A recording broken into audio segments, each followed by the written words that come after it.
세상에 존재하는 모든 것에는 다 뭐가 있을까요? 이름이 있습니다. 세상에 존재하는 모든 것은 다 이름이 있습니다. 우선 모든 사람을 생각해 보십시오. 이 땅에 살아가는 모든 사람에게는 다 각각의 이름이 있습니다. 동물에게도 이름이 있습니다. 식물에게도 이름이 있습니다. 산에도 이름이 있습니다. 어떤 마을도 이름이 있습니다. 심지어 길에도 이름이 있고 터널에도 이름이 있습니다.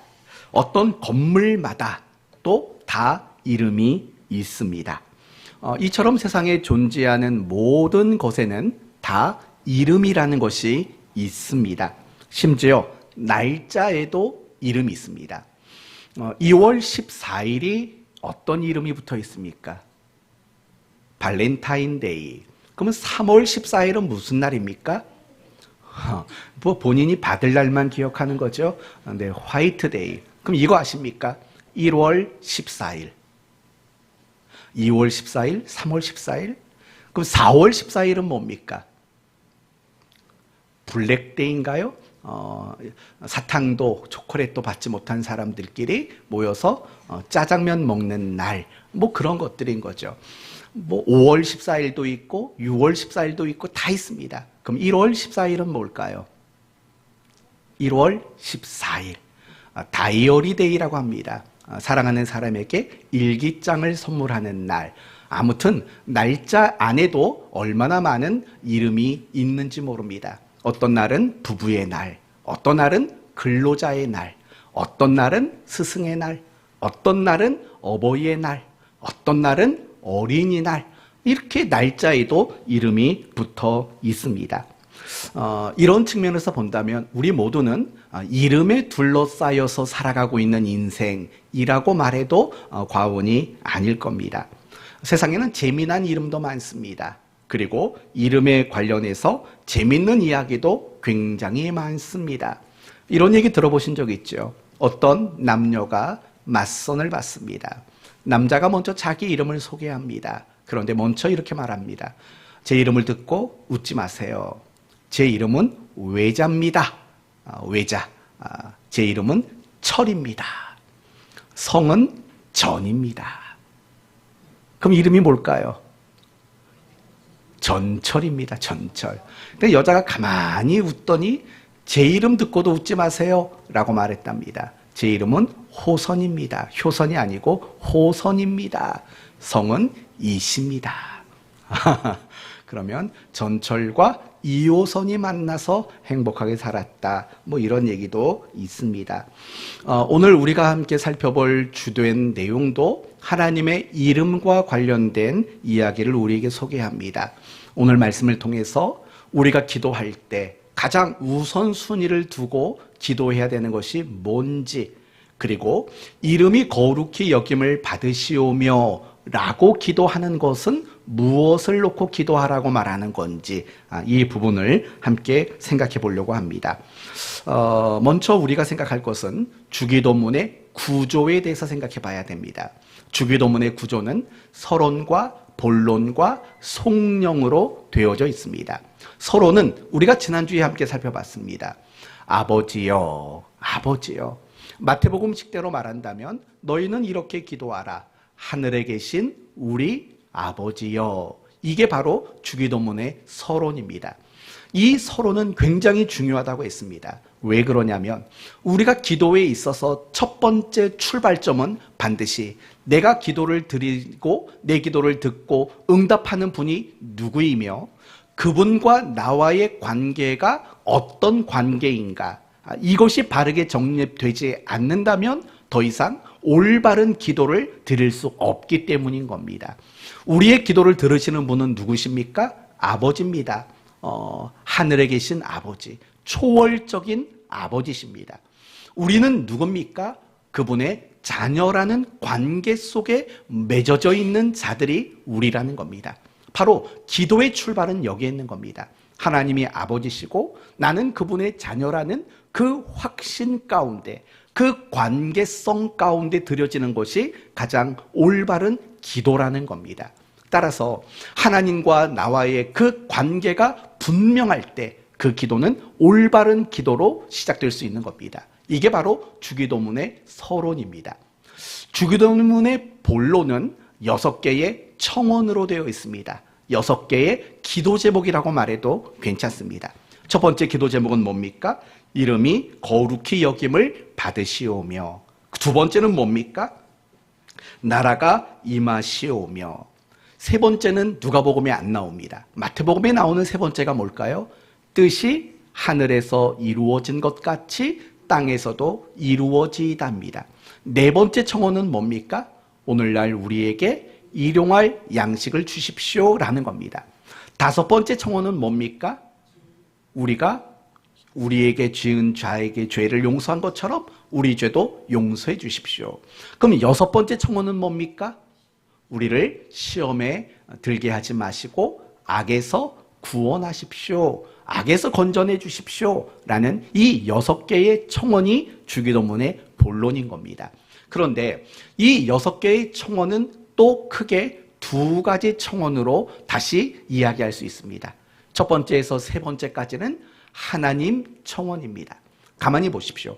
이름이 거룩히 나라가 임하시오며 뜻이 하늘에서 이룬 것처럼 이 모든 것은 다 그 주체가, 그 주어가 누구냐면 바로 하나님인 겁니다.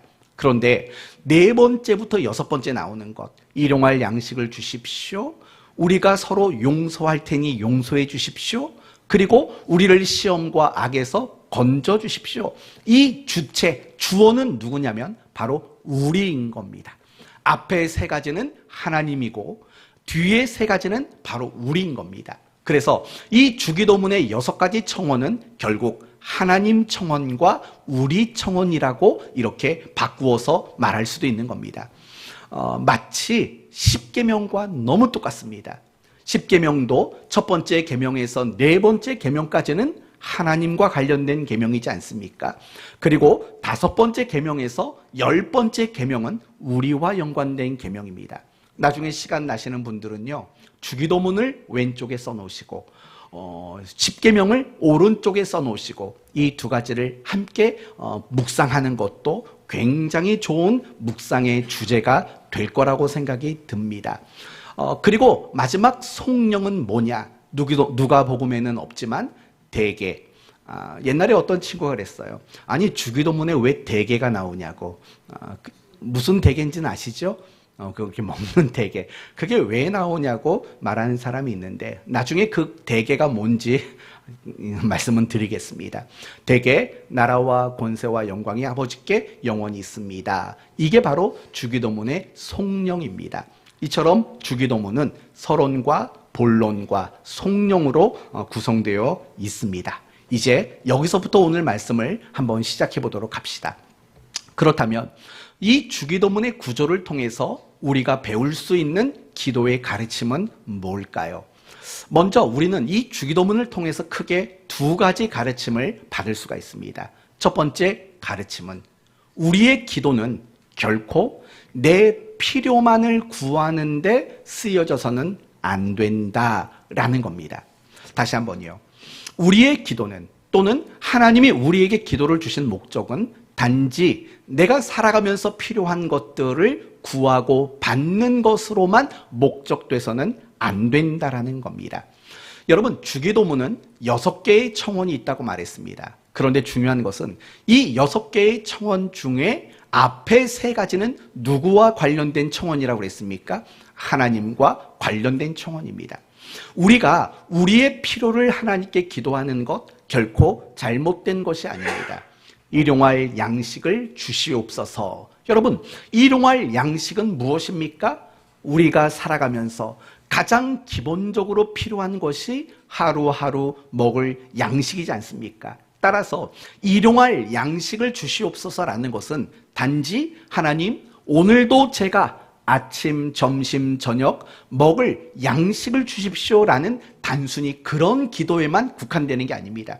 우리가 인생을 살아가면서 우리가 인간으로 살아가면서 필요한 모든 것들이 있지 않습니까? 우리가 먹고만 살 수는 없지 않습니까? 입을 것도 필요하고 마실 것도 필요하고 또 쓸 것도 필요합니다. 이 모든 것들을 하나님께 구하라라는 내용인 겁니다. 결코 우리의 필요를 구하는 것 그 자체가 잘못되었다라고 여러분에게 말씀을 드리는 건 아닙니다.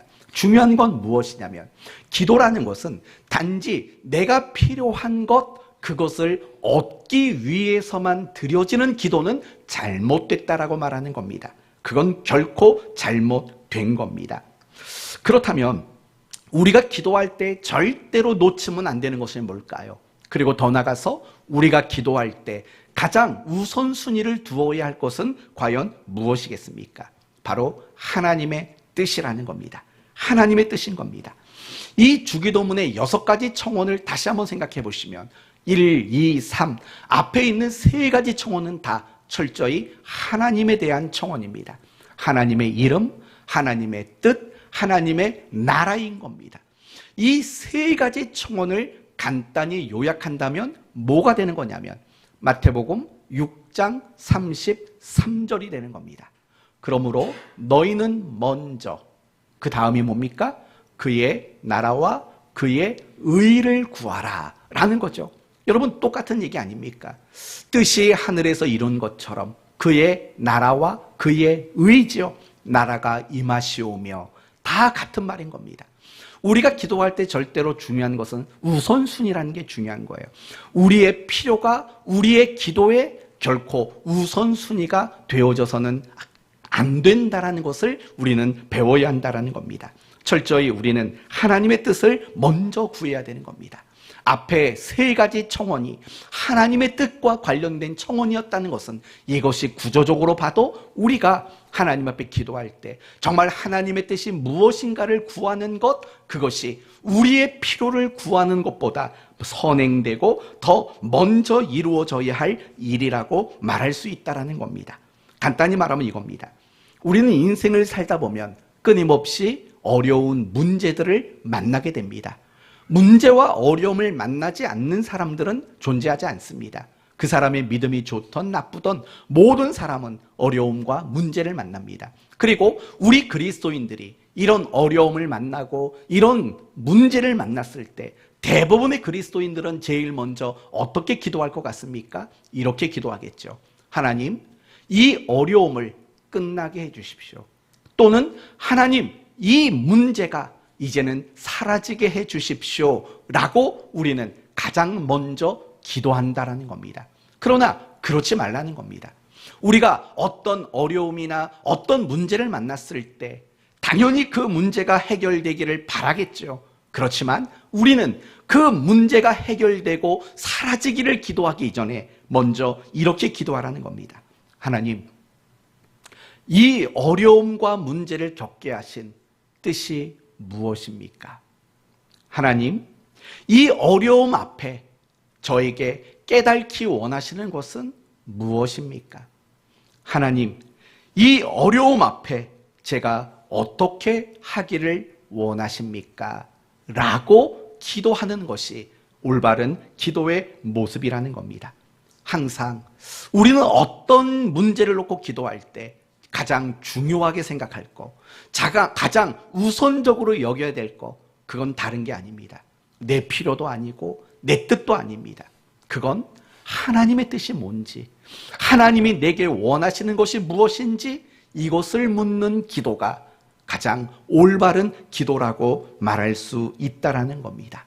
그러나 너무나 많은 그리스도인들의 기도를 보면 사실은 하나님의 뜻을 구하고 하나님이 원하는 것을 기도하는 것보다는 내 자신의 문제가 해결되기를 바라는, 내 필요와 내 소원이 이루어지기를 바라는 거기에만 기도가 쓰여지는 그런 경우들이 얼마나 많은지 모릅니다. 그런 그리스도인에게 기도는 자판기와 다를 게 없죠. 도깨비 방망이와 다를 게 없는 것 아니겠습니까? 그런데 그것보다 더 결정적인 문제는 무엇이냐면 날마다 내 뜻만 구하고 내가 필요한 것만 기도하게 되면 그 사람의 신앙은 결코 성장할 수 없다라는 거예요. 여러분, 그 사람의 신앙의 모습이, 그 사람의 신앙의 수준이 어떠한가는 사실은 뭘 보면 알 수 있냐면 그 사람이 기도하고 있는 내용을 보면 그 사람의 기도의 신앙의 수준이 어떤지 사실은 우리는 알 수 있게 되는 거예요. 우리가 날마다 내 필요만 놓고 기도한다면 절대로 우리의 신앙은 성장할 수가 없어요. 더 나아가서 우리의 기도의 실력과 능력도 더 이상 자라갈 수 없게 돼요. 그리고 더 치명적인 문제는 뭐냐? 하나님과 친해질 수가 없어요. 내가 기도를 단지 내가 필요한 것을 구하고 내가 원하는 것을 받는 것으로만 쓴다면 어떻게 하나님과 친해질 수 있겠습니까? 저는 여러분에게 이런 권면을 드리고 싶습니다. 지금껏 여러분이 기도에 오셨던 그 기도의 내용들을 한번 큰 마음 먹고 한번 바꿔보셨으면 좋겠어요. 여러분의 기도가 바뀌기 전에는 여러분의 신앙의 모습들이 결코 바뀔 수가 없기 때문에 그래요. 조금 전에 여러분에게 말한 대로 그 사람의 신앙의 수준은 결국 그 사람이 기도하는 내용들을 보면 알 수 있다고 말했지 않습니까? 결국 이 말은 무슨 말이에요? 우리의 기도가 바뀌어지게 되면 우리의 신앙의 모습도 날마다 바뀌어질 수밖에 없는 거예요.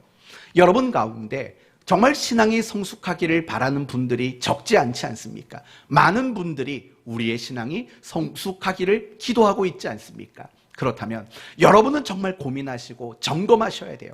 뭘 고민하고 점검하느냐? 여러분의 기도의 내용들을 한번 고민하고 점검하는 이 일들이 굉장히 중요한 일일 수밖에 없어요.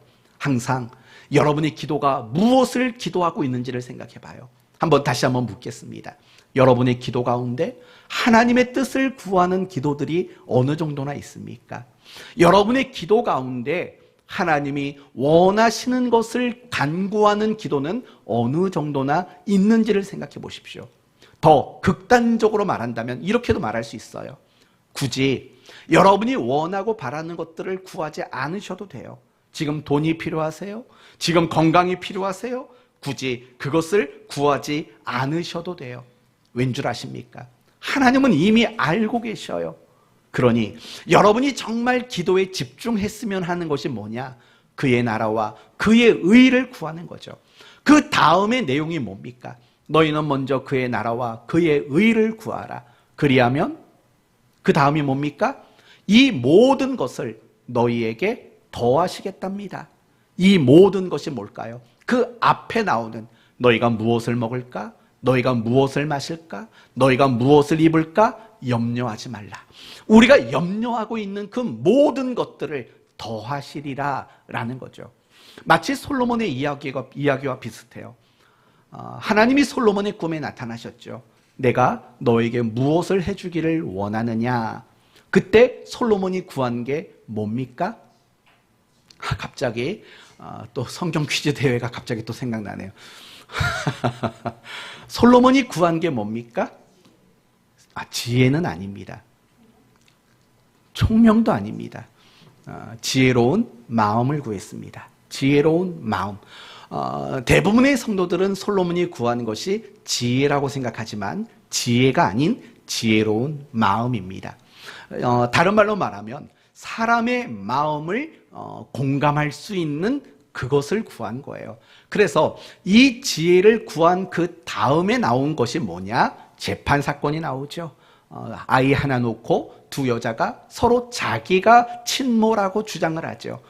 그때 솔로몬이 유명한 재판을 하죠. 반으로 나누어 줘라.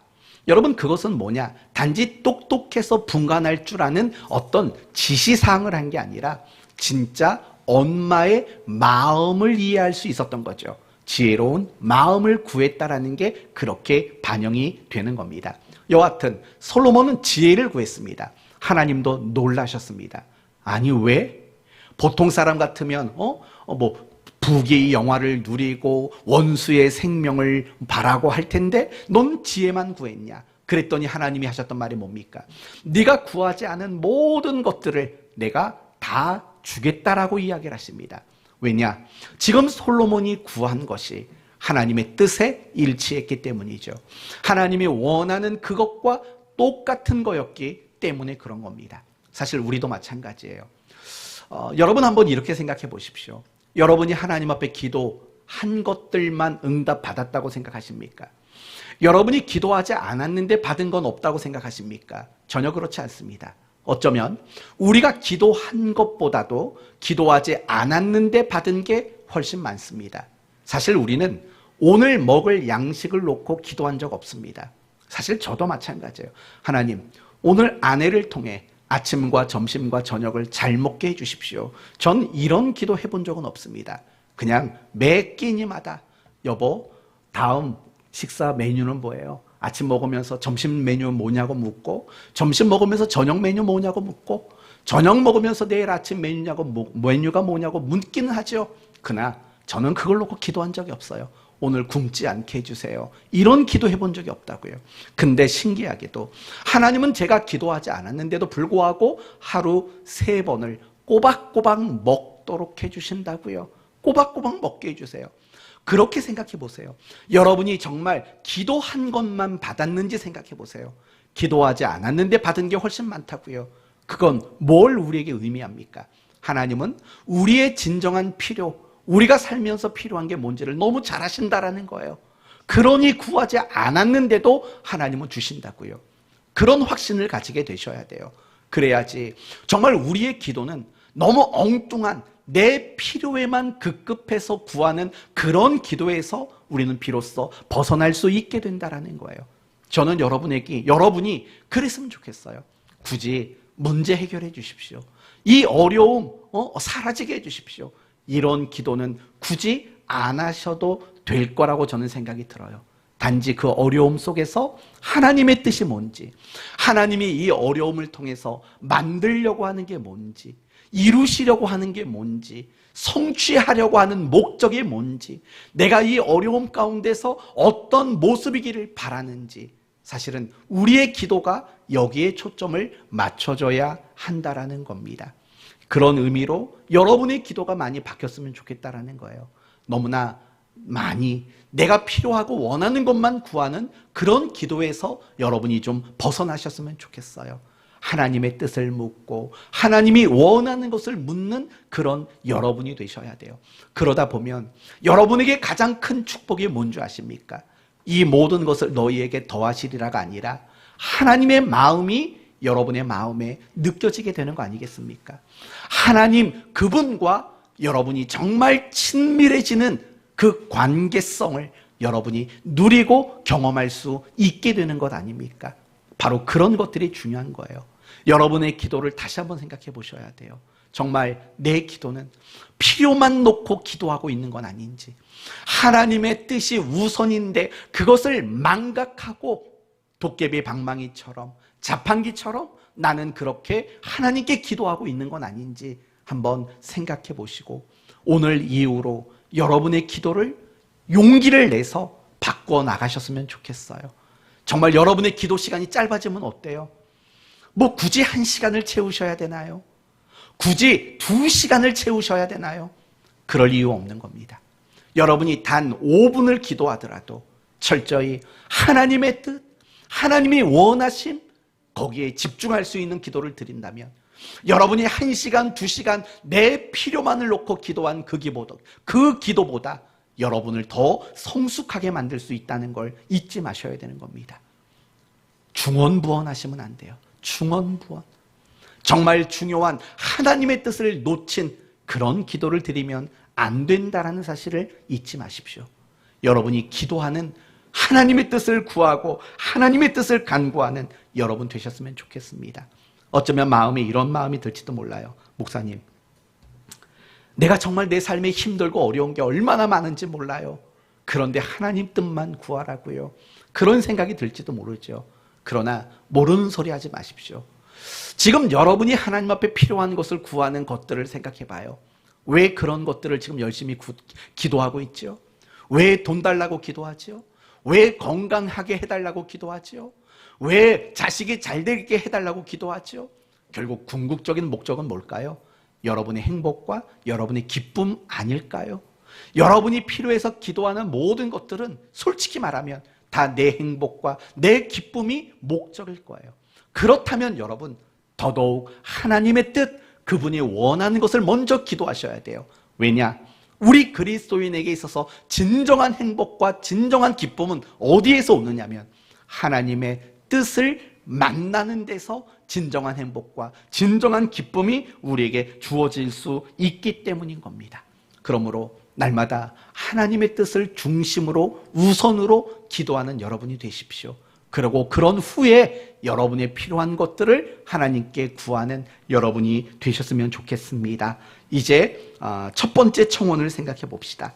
이름이 거룩히 여김을 받으시오며. 도대체 여러분, 주기도문을 날마다 할 때 이름이 거룩히 여김을 받으시오며 무슨 뜻이라고 생각하고 기도하셨습니까? 무슨 뜻일까요? 이름이 거룩히 여김을 받으시오며 무엇을 놓고 기도하고 무엇을 우리에게 말씀하고 있는 내용일까요? 설마 모르고 40년 동안 이 기도를 하신 건 아니겠죠? 무슨 뜻일까요?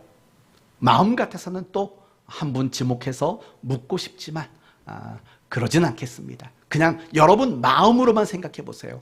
이름이 거룩히 여김을 받으시오며 도대체 이건 무엇을 기도하라는 걸까? 여러분이 생각하고 있는 답을 마음속으로 한번 내려보십시오. 이야기해 보십시오. 과연 뭘까요? 이제 한번 설명을 해보겠습니다. 그렇다면 이름이 거룩히 여김을 받으시오며 라고 말할 때 이름은 누구의 이름을 말할까요? 당연히 하나님의 이름인 겁니다. 그러면 이런 뜻이 되겠죠. 하나님이 거룩히 여김을 받으시오며가 될 겁니다. 이제 하나 더 풀어야 됩니다. 거룩이라는 말을 한번 생각해 봅시다. 여러분, 거룩은 무엇일까요? 거룩은 무엇일까요? 뜻 자체는 잘라내다라는 뜻이에요. 구별되다라는 뜻이에요. 또는 다르다라는 뜻이에요. 그러나 이 거룩이라는 말은 하나님을 가장 대표하는 속성이라고 여러분이 이해하셔야 돼요. 하나님에게는 다양한 속성이 있습니다. 예를 들면 하나님에게는 영원성이라는 게 있어요. 영원성. 여러분, 영원성이란 뭡니까? 하나님은 영원히 존재하시는 분이에요. 영원성. 하나님은 불변성을 가지고 있어요. 불변성. 뭘까요? 하나님은 언제나 변함이 없는 분이란 뜻이에요. 불변성. 하나님에게는 무한성도 있어요. 무한성. 무슨 뜻일까요? 한계가 없으세요. 한계가 없는 분이에요. 그분은 무한성을 가지고 계셔요. 또 하나님에게는 편재성이라는 게 있어요. 편재성. 무슨 뜻일까요? 하나님은 안 계신 곳이 없어요. 안 계신 곳이 없어요. 어디나 계셔요. 그게 바로 편재성이에요. 또 하나님에게는 전지성이라는 게 있어요. 뭘까요? 뭐든지 알아요. 하나님은 모르는 게 없어요. 그걸 하나님의 전지성이라고 말해요. 또 하나님에게는 전능성이라는 게 있어요. 전능성. 무슨 뜻일까요?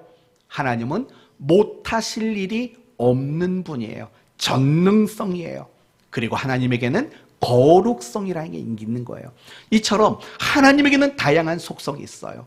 이 모든 속성의 가장 대표적인 속성은 바로 거룩이에요. 그래서 하나님은 뭐라고 말했냐면 나는 거룩한 자라고 말해요. 그러면서 나는 거룩하니 너희도 거룩하라고 말해요. 그러니까 성경에서 말하는 이 거룩은 하나님을 가장 대표하는 속성인 거예요. 그러니 이름이 거룩히 여김을 이라고 말할 때 이 거룩도 결국은 누구일까요? 바로 하나님일 수밖에 없어요. 그러면 이름도 하나님이고 거룩도 하나님이셔요. 그러면 이렇게 바꾸면 되겠네요. 하나님이 하나님으로 여김을 받으시기를 원합니다라는 거예요. 하나님이 하나님으로 대접받기를 원합니다라는 거죠. 다르게 말한다면 하나님이 하나님으로 인정받기를 원합니다. 이걸 기도하라는 겁니다. 이걸 기도하라는 거예요. 그런데 사실은 이 말이 우리 입장에서는 굉장히 이상한 말인 거예요. 왜냐하면 하나님은 우리가 하나님을 하나님이라고 인정을 하든 안 하든 그분은 하나님이셔요. 그렇지 않습니까? 내가 하나님을 인정한다고 하나님이 되고 내가 하나님을 인정하지 않는다고 해서 하나님이 안 되시는 게 아니지 않습니까? 내가 하나님을 인정하든 인정하지 않든 하나님은 하나님이십니다. 그런데 우리에게 뭐라고 말하냐면 하나님을 하나님으로 인정하게 해 주옵소서라고 이야기를 하는 거죠. 결국 이런 뜻인 거죠. 하나님, 나로 하여금 하나님을 인정하지 않는 사람들이 하나님을 인정하도록 해 주십시오 라는 기도가 바로 이름이 거룩히 여김을 받으시오며 라는 이 기도 속에 담겨있는 내용이라는 거예요. 하나님을 모르는 사람들, 하나님을 그래서 인정하지 못하는 사람들, 그들에게 나를 통해서 하나님을 알게 하시고 하나님을 보게 하시고 그리고 그들이 그래서 하나님을 인정하도록 만들어 주십시오 라고 하는 기도가 바로 이름이 거룩히 여김을 받으시오며 라는 이 기도 속에 담겨져 있는 가장 중요한 내용이 된다라는 것입니다. 사랑하는 성도 여러분, 여러분이 이 땅을 살아가는 이유가 바로 여기에 있는 겁니다. 하나님을 알게 하고 하나님을 보게 하고 그래서 그들이 하나님을 인정하도록 만드는 것, 그것이 내가 이 땅에 존재하는 가장 중요한 이유라는 것 아십니까? 하나님은 우리를 왜 구원하셨습니까? 우리가 죽어서 천국 가는 것, 단지 그것만이 목적이 아닙니다. 우리가 죽어서 천국 가기 이전에 이 땅에선 도대체 뭐 하시렵니까? 고린도 후서는 이렇게 말하죠. 너희는 그리스도의 향기라, 너희는 그리스도의 편지라 라고 이야기하고 있다는 걸 아셔야 합니다. 하나님이 우리 그리스도인들을, 우리 구원받은 자들을 이 땅에 살게 하신 이유는 이 세상에서 향기가 되라고 우리를 구원하신 거예요. 누구의 향기가 되라고요? 하나님. 도대체 하나님은 어떤 냄새가 나는 분인지 킁킁킁 우리를 보면서 세상 사람들이 하나님의 냄새를 맡도록 만들라고요. 우리는 편지랍니다. 무슨 편지요? 하나님이 보내신 편지요. 세상의 사람들에게 하나님이 보내신 편지가 되라는 겁니다. 우리를 읽으면 누가 느껴져야 합니까? 하나님이 느껴져야 합니다. 하나님의 마음이 뭔지, 하나님이 말하고자 하는 내용이 뭔지 결국 우리를 읽으며 세상 사람들이 하나님을 보고 알고 인정하도록 만드는 것, 그게 우리를 구원하신 하나님의 가장 중요한 목적이라는 거 아십니까? 하나님이 이스라엘 백성들을 애굽에서 해방시키셨습니다. 단지 그들을 애굽이라는 땅에서 건져내서 가나안 땅이라는 곳으로 옮기는 게 목적이 아니었습니다. 하나님이 이스라엘 백성들을 향해서 뭘 말했냐면 너희는 어떤 나라가 되라고 말했습니까? 제사장 나라가 되라고 말한 겁니다. 제사장 나라가 되라고요. 다 이방 민족들을 염두하고 하신 말씀인 거죠.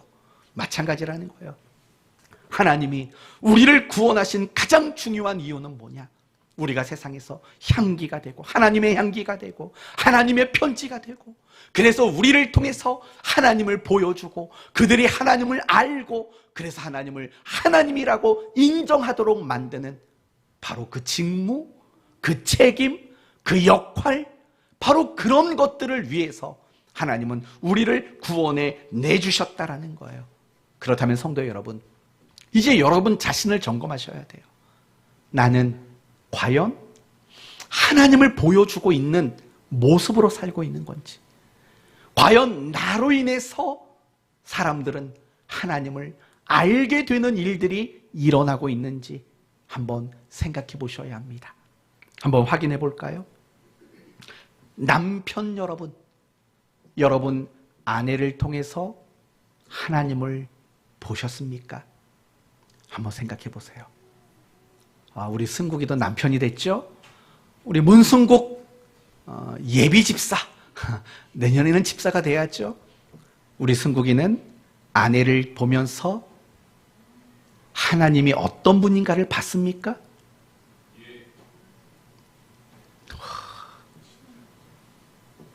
문명준 장로님, 아내를 보면서 하나님이 어떤 분인가를 보셨습니까? 한 번 더 묻겠습니다. 어떤 분으로 보여지셨습니까?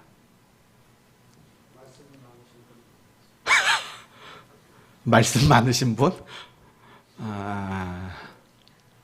이게 맞는 것 같기도 한데 약간 이상한 것 같기도 하고 이거 해석이 필요합니다. 우리 임승철 목사님 말씀이 많으신 분, 이게 참 우리 사모님을 보면서 하나님을 보셨습니까? 어떤 하나님으로 보였을까요?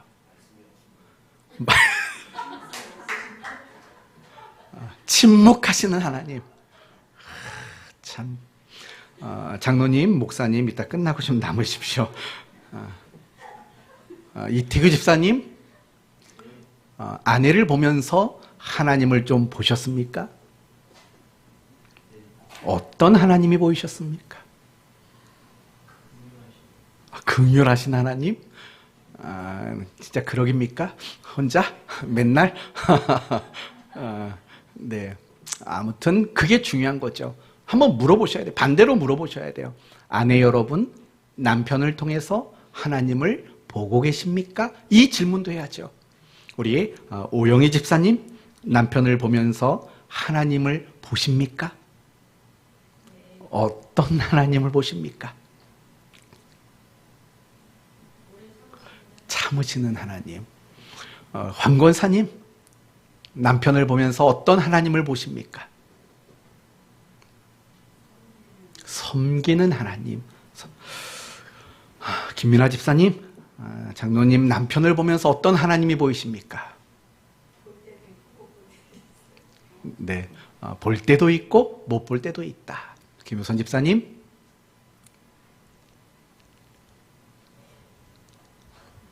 네, 어떤 하나님이 보이십니까? 남편의 모습 속에.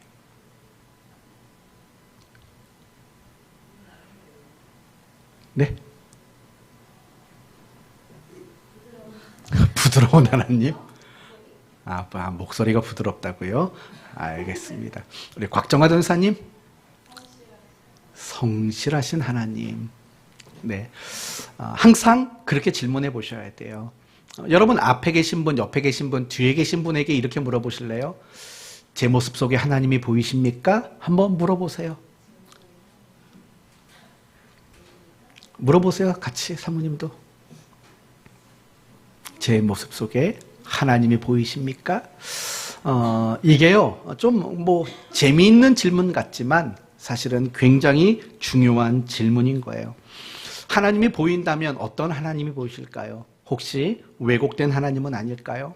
언제는 거짓말할 수 있는 하나님, 또는 무정한 하나님, 또는 욱하는 하나님, 또는 화풀이하는 하나님. 제가 어제 딸내미한테 짜증을 좀 냈더니 저희 딸이 컸다고 이제 이렇게 말하더라고요. 아빠 기분 나쁜 걸 왜 나한테 풀어? 어제 저한테 그렇게 얘기를 하더라고요. 그래서 한 번 더 윽박을 질렀죠. 아니야 라고 말했지만 사실은 맞아요. 사실은 맞다고요. 혹시 그런 왜곡된 하나님을 우리는 서로에게 보여주고 있는 건 아닌지 한번 생각해 보셔야 돼요. 사랑하는 성도 여러분, 우리가 이 땅에 존재하는 이유, 여러분이 그 직장에 다니시고 여러분이 그 사람들을 만나시는 이유, 그건 여러분이 하나님을 보여주고 그래서 그들이 여러분을 통해 하나님을 인정하도록 만드는 거, 그게 가장 궁극적인 이유라는 걸 잊지 말아야 돼요. 하나님은 우리에게 지금 그걸 기도하라고 말하는 거죠. 하나님의 뜻을 먼저 구하는 거. 그 뜻이 더 구체적으로 뭐냐?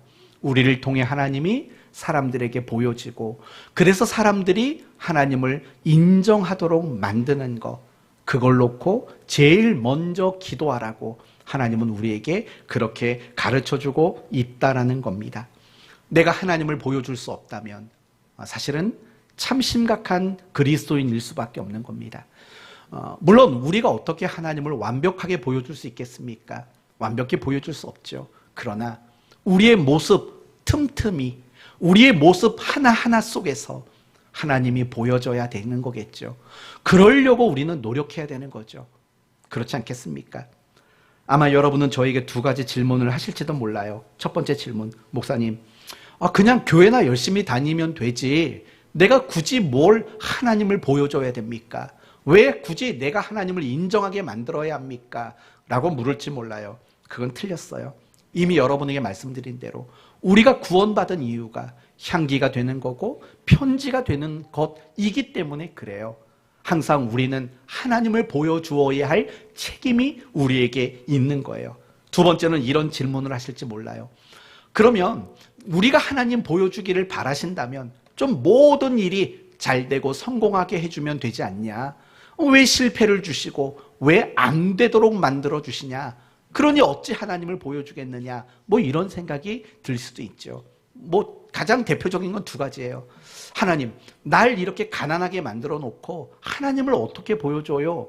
또는 하나님, 나를 이렇게 맨날 아프고 병들게 해놓고 하나님을 어떻게 보여줘요? 라는 이런 질문을 하실지도 몰라요. 그러나 그렇지 않아요. 우리가 하나님을 보여주고 하나님을 인정하도록 만드는 건 잘되고 형통할 때만 되는 게 아니에요. 물론 성경을 보면은요, 잘되고 형통해서 하나님을 보여준 사람들도 많이 있어요. 예를 들면 다니엘, 이삭, 특히 이삭이라는 사람은 막 100배의 축복을 받아요. 막 농사를 지어도 남들보다 100배를 받는다고요. 이렇게 잘 돼서 하나님을 보여주는 사람이 있어요. 막 땅을 파면 막 거기서 물만 계속 나와요. 이렇게 해서 하나님을 보여주는 사람이 있어요. 그런데 여러분, 반대도 많다는 거 잊지 마세요. 안 됐는데, 실패했는데, 역경 속에 살았는데도 하나님을 보여준 사람이 훨씬 더 많다고요. 가장 대표적으로 누가 있을까요? 요셉이라는 사람이 그렇죠. 노예가 됐잖아요. 감옥살이 했잖아요.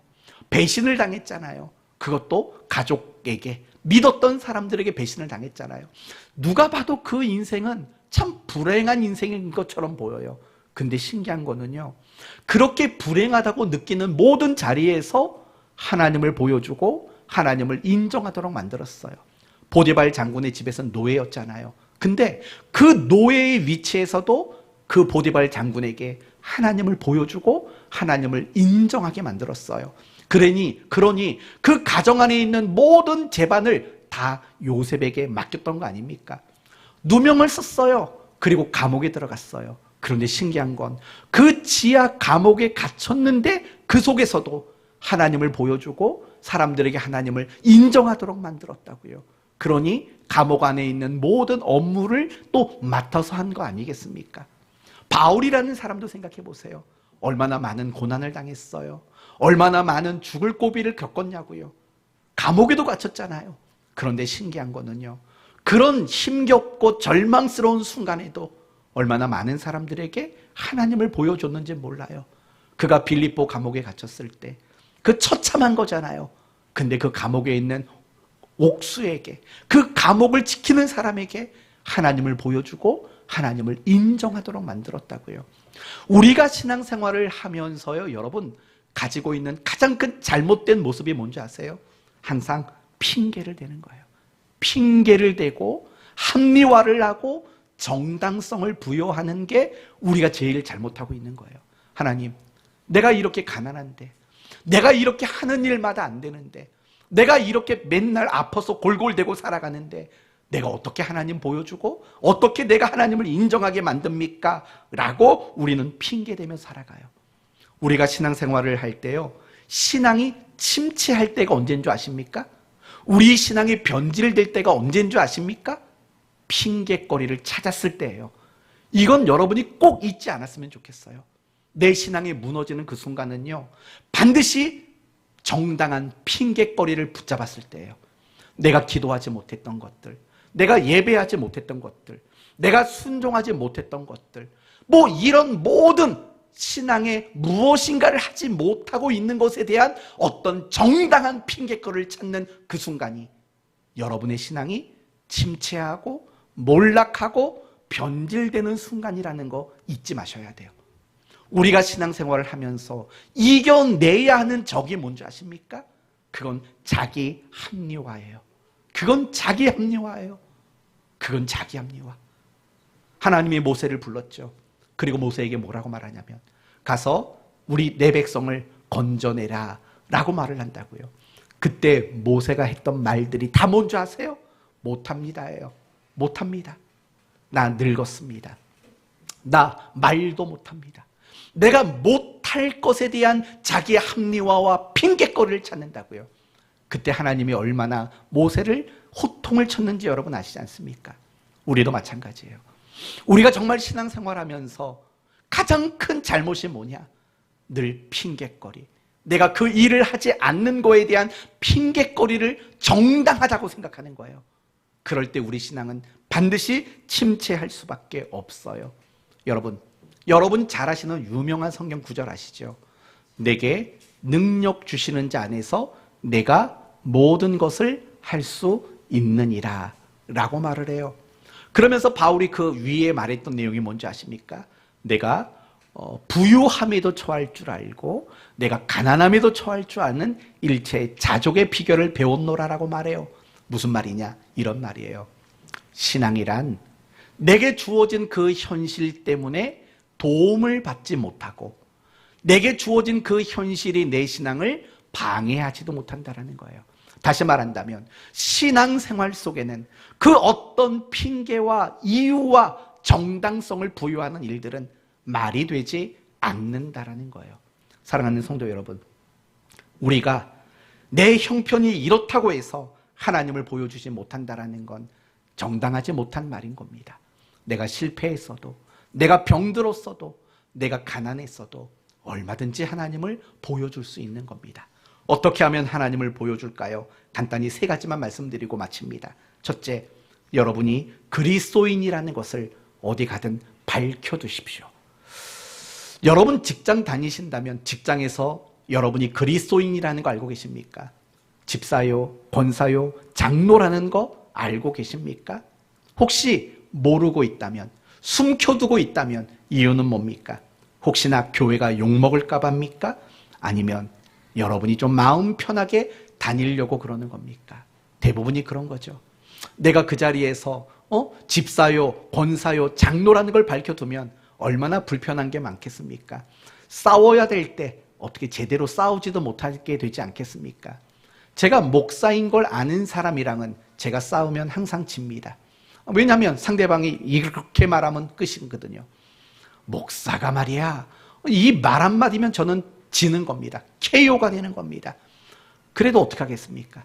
여러분이 살아가는 그 자리에서 여러분이 성도고 여러분이 그리스도라는 사실을, 인이라는 사실을 밝혀두셔야 합니다.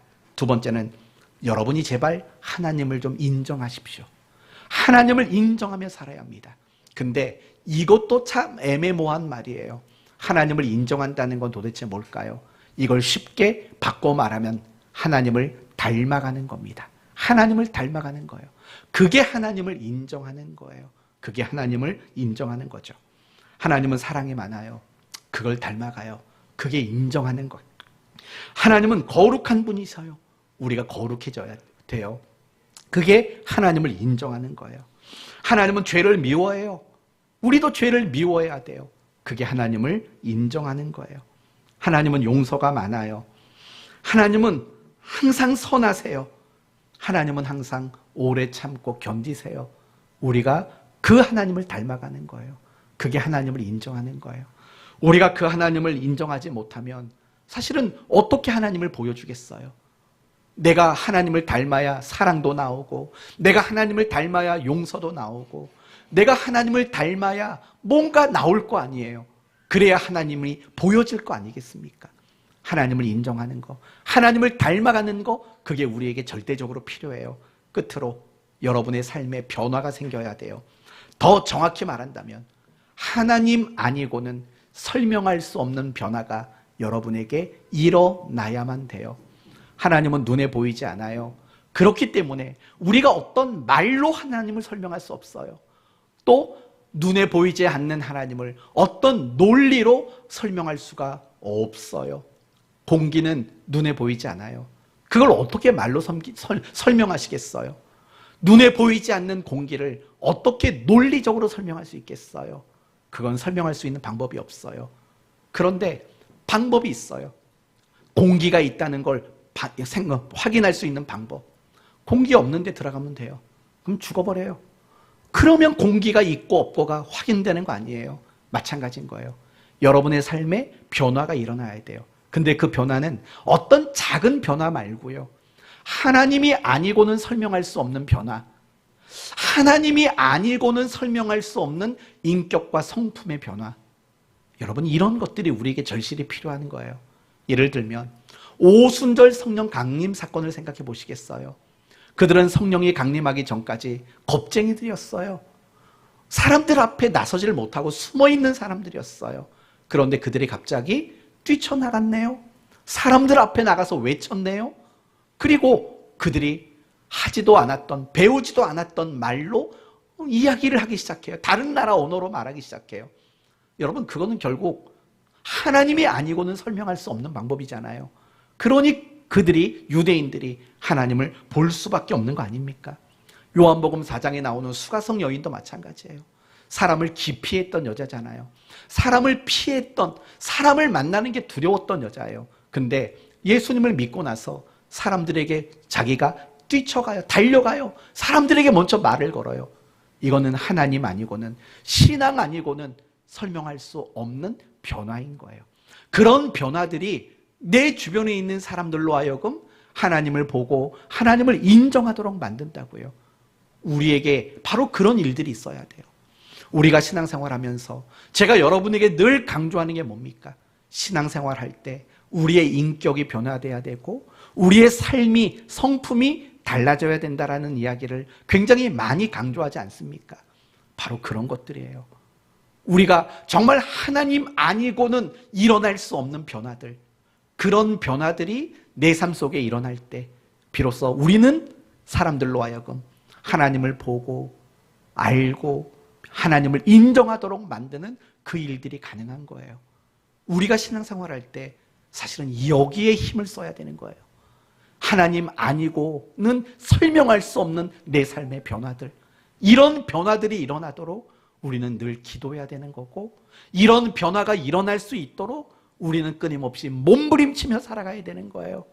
이게 그리스도인의 신앙생활의 가장 중요한 목표가 되는 거죠. 그럴 때 비로소 이름이 거룩히 여김을 받으시오며가 성취될 수 있는 겁니다. 사랑하는 성도 여러분, 이제 오늘 말씀을 마치겠습니다. 우리가 기도할 때 가장 중요한 것은 하나님의 뜻을 구하는 거예요. 여러분에게 자신 있게 말할게요. 여러분이 필요한 거, 바라고 원하는 거 기도하지 않으셔도 돼요. 아픈 거 낫게 해달라고 기도하지 않으셔도 돼요. 여러분의 그 가난함을 극복하도록 기도하지 않으셔도 돼요. 하나님의 뜻, 그분이 원하시는 거, 그걸 가장 중요하게 여기고 여러분이 기도하시고 여러분의 신앙생활 속에서 하나님의 뜻이 가장 중요하게 여겨지는 그런 인생을 살아가십시오.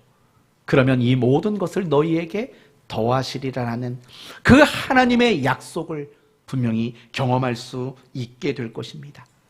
여러분이, 그리고 중요한 것은 여러분이 이 땅에 존재하면서 향기를 내셔야 돼요. 편지가 되셔야 돼요. 하나님을 보여주고 인정하도록 만드셔야 돼요. 어떻게 해요? 하나님 아니고는 설명할 수 없는 여러분의 삶과 인격의 변화가 나타날 수 있어야 돼요. 그것을 위해 기도하고 노력하라. 이게 바로 이름이 거룩히 여김을 받으시오며 라는 이 기도 속에 담겨져 있는 가르침이고 교훈인 겁니다. 이 한 주간 하나님의 뜻 기억하시고 나를 통해 하나님이 보여지기를 위해 하나님이 아니면 설명할 수 없는 내 삶의 변화를 위해서 끊임없이 기도하고 노력하는 복된 성도 되기를 예수님의 이름으로 축원드립니다.